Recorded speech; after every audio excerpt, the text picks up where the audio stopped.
कर रहे हो? हाँ, एक मिनट में किस तरह से बात कर रहे हो? किस तरह से बात कर रहे हो? कुछ अर्सा पहले आसिम मुनीर साहब का फरमाना था, फौज क्या होती है ये लिबिया, शाम, फलस्तीन से पूछें। और आज की ताज़ा तरीन रेटिंग्स के मुताबिक पाकिस्तान इन ममालिक से भी नीचे जा चुका है। फौज के होते हुए मुल्क दहशतगर्द ममालिक में दूसरे नंबर पर पहुंच चुका है। तो आज लिबिया के लोगों से पूछें, शाम के लोगों से पूछें, कश्मीर के लोगों से पूछें। पाकिस्तान तेजी से इन ममालिक में शामिल होता जा रहा है जहां इंसानी जिंदगी और इज्जत नफ्स के तहफ़्फ़ुज़ के लिए कानून नाफिज करने वाले इदारों की बजाय अपने वसाइल पर इन्हिसार करना पड़ता है। जो लोग इतने वसाइल नहीं रखते वो किसी माफिया, किसी गैंग का हिस्सा बन जाते हैं ताकि माफिया की छतरी तले तहफ़्फ़ुज़ हासिल कर सकें। मैक्सिको और जनूबी अमेरिका के कई ममालिक में यही सूरत हाल है। मुख्तलिफ इलाकों में ड्रग वार लॉर्ड्स का कंट्रोल होता है। अगर आपको सिक्योरिटी चाहिए तो गैंग में शामिल हो जाएं या फिर मंथली प्रोटेक्शन मनी देना शुरू कर दें। पाकिस्तान में पहले ही एक माफिया का कंट्रोल था। अब तहरीक तालिबान और अलहदगी पसंदों के गिरोह वजूद में आ चुके हैं और वो अपने अपने इलाकों का कंट्रोल हासिल करना शुरू हो चुके हैं। इसके अलावा हर छोटे बड़े शहर में बासर अफराद के गैंग कायम हो चुके हैं जिनका पुलिस और अदालतें कुछ नहीं बिगाड़ सकती। ये तमाम माफियाज आपकी इज्जत सरेआम नीलाम करेंगे, आपकी औरतों के बाल खींचेंगे, आपको अपनी गाड़ियों तले कुचल डालेंगे, आपकी औरतों की इज्जत लूटेंगे, आपके लड़कों को मार डालेंगे। आपको तहफ़्फ़ुज़ नहीं देगी तावक्ते के आपका ताल्लुक शरीफ खानदान से हो या जरदारी से। जान और इज्जत बचाकर मुल्क से जिंदा भाग जाएं। अपने वसाइल पैदा करके असलहे और बॉडी गार्ड्स का बंदोबस्त करें।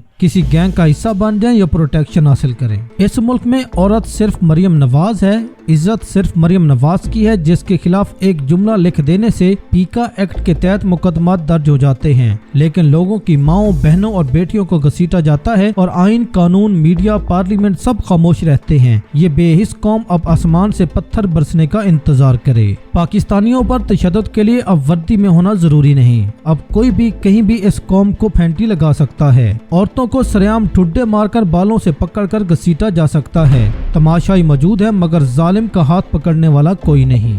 आमतौर पर देखा गया है कि औरतें अगर बड़ी गाड़ी में बैठी हों तो वो ऐसे मौकों पर मर्द की इज्जत को फुटबॉल बना देती हैं। लेकिन यहाँ औरतों ने कोई बदतमीजी नहीं की। 2-3 साल पहले पुलिस वाले का कोई तशद्दुद करते हुए या रिश्वत लेते हुए क्लिप वायरल होता तो वो परेशान हो जाता था। इसको सजा भी मिलती थी। लेकिन अब पुलिस वाले सरेआम बेगैरतियां करते फिर रहे हैं क्योंकि कंपनी ने इनको इस्तेमाल करना शुरू कर दिया है और आजकल इनका डायरेक्ट राब्ता है और वो जानते हैं वो जिनके लिए काम करते हैं उनका कोई कुछ नहीं बिगाड़ सकता।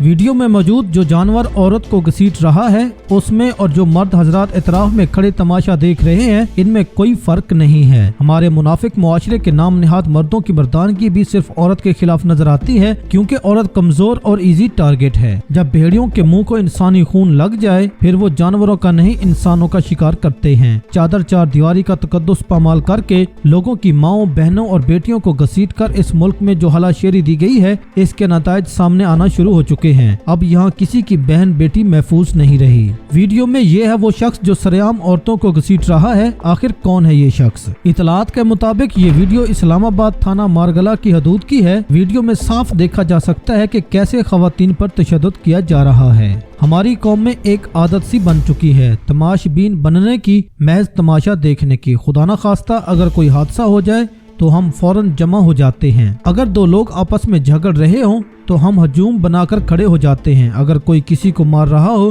तो हम वीडियो बनाने में मसरूफ हो जाते हैं। मगर हम में से कोई एक भी आगे बढ़कर ये नहीं सोचता कि इस मसले को फौरन हल किया जाए, इस सूरत हाल को बेहतर बनाया जाए, किसी की मदद की जाए। अब जो वीडियो सामने आई है इसमें असल सवाल ये नहीं कि क्या हो रहा था बल्कि ये है कि ये सब होने दिया गया क्यों। वहाँ मौजूद आदमी दर्जन भर मर्दों में से कोई एक भी इतना मर्द नहीं था कि वो दो औरतों की हिफाजत कर सकता, चाहे गलती जिसकी भी हो। मगर क्या ये मर्दानगी है कि एक आदमी खुलेआम कैमरे के सामने औरतों को इस तरह जलील कर रहा हो और बाकी लोग इतने बेबस नजर आए? वहाँ एक सिक्योरिटी गार्ड भी मौजूद था और कई मर्द भी मौजूद थे मगर किसी में इतनी गैरत और जुर्रत नहीं थी कि वो इस दरिंदे को ललकारते, इसे काबू में करते और दो टोक अल्फाज में कहते बस यहाँ नहीं चलेगा।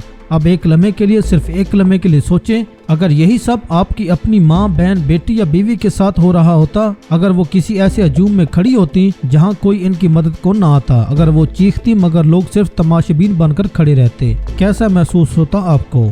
हमें ये तमाशबीनी खत्म करना होगी। मिलिट्री एस्टेब्लिशमेंट इस वक्त मुल्की तारीख में सबसे ज्यादा बेवकूफ और कमजोर पोजीशन पर खड़ी है। अंदरूनी मामलात पर एस्टेब्लिशमेंट की मुकम्मल गिरफ्त हुआ करती थी। रियासती बयानिया और अवामी हमायत इनकी मुट्ठी में थी और इनके फैसलों को कौम के फैसलों के तनाजुर में देखा जाता था, मगर अब पूरी कौम इनके खिलाफ खड़ी है और सियासी जमातों की हैसियत कठपुतलियों से ज्यादा नहीं रही। रवायती सियासत दम तोड़ चुकी है और निजाम लड़खड़ा रहा है। खारजा महाज की बात करें तो अफगानिस्तान के अंदर हमारी इंटेलिजेंस एजेंसियों का असर रसूख खत्म हो रहा है, जहां अमरीकी डॉलरों की मदद से बसात बिछाई जाती थी। इस बात से कतई नजर कि इस आग की तपिश पाकिस्तान तक पहुंचेगी तो मुल्क का अपना कितना नुकसान होगा। इस असर रसूख की वजह से चीन और अमेरिका दोनों किसी हद तक एस्टेब्लिशमेंट पर इन्हिसार किया करते थे। ईरान के साथ मामलात की वजह से अरब ममालिक के लिए भी एस्टेब्लिशमेंट की अहमियत थी।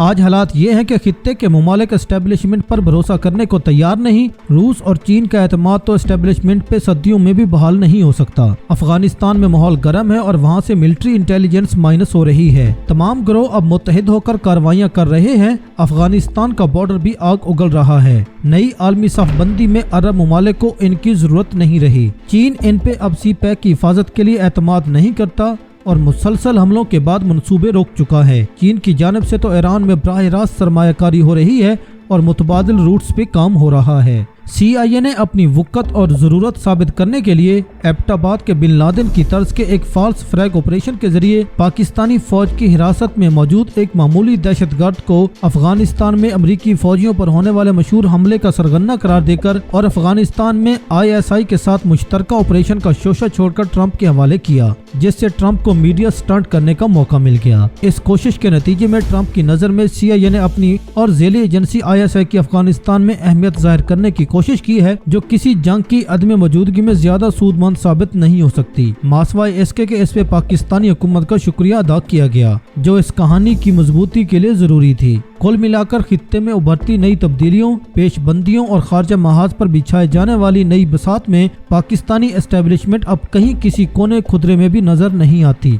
दोनों बड़े महाज ठंडे हो रहे हैं और किरायादार अब फ्री पड़े हैं। पाकिस्तान इस वक्त दहशतगर्दी में दुनिया में दूसरे नंबर पर आ चुका है और एक साल में 1000 से भी ज्यादा हमले हो चुके हैं। मिलिट्री एस्टेब्लिशमेंट की राह में अवामी मुखालफत हायल हो चुकी है, लिहाजा ये मंसूबा भी उल्टा पड़ा है। अब ना माइशत संभल रही है, ना इमदाद मिलती है, ना खारजा महाज पर कोई कामयाबी के आसार नजर आते हैं। एस्टेब्लिशमेंट का अपना ढांचा शदीद तोड़ फोड़ का शिकार है और अवामी नफरत इंतहाओं को छू रही है। अब तमाम मसाइल का एक ही आखिरी हल मौजूद है, जिसे मिलिट्री एस्टेब्लिशमेंट ने अडयाला जेल की सलाखों के पीछे पौने 600 दिनों से बंद किया हुआ है। अब डूबती कश्ती को वही पार लगाने की सलाहियत रखता है और ये समझने में जितनी देर लगाई जाएगी उतनी ही एस्टेब्लिशमेंट की मुश्किलात बढ़ती जाएंगी।